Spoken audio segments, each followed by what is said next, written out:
Elias stood in the center of the bustling town square, his fingers clutching a weathered ledger that held the secrets of many seasons.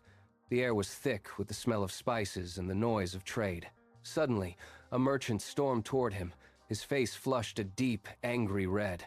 The man began shouting, his voice echoing off the stone walls as he demanded payment for a debt he claimed was long overdue. Elias did not flinch, nor did he raise his voice in defense.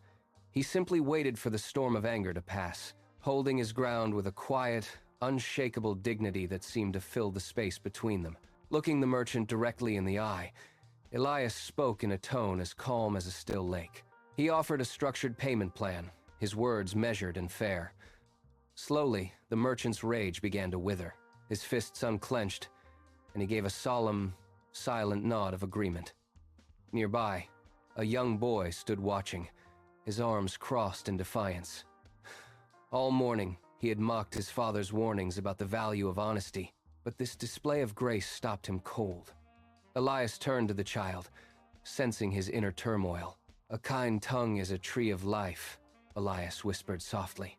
"Words can either water a garden or burn a forest to the ground." The boy looked down at his dusty shoes, his rebellious spirit finally starting to flicker out. The peace of the moment was shattered as a thief darted from a dark alleyway. With a practiced hand, he snatched a heavy bag of gold from a distracted passerby and vanished into the shadows of the marketplace. The thief felt clever, believing the chaos of the crowds and the deep shadows of the stalls would shield him from discovery. But he failed to look up. High above, on a stone balcony, the magistrate stood perfectly still, his eyes sharp and unblinking. The magistrate's gaze was fixed upon the scene, watching both the honest man and the corrupt soul with equal intensity.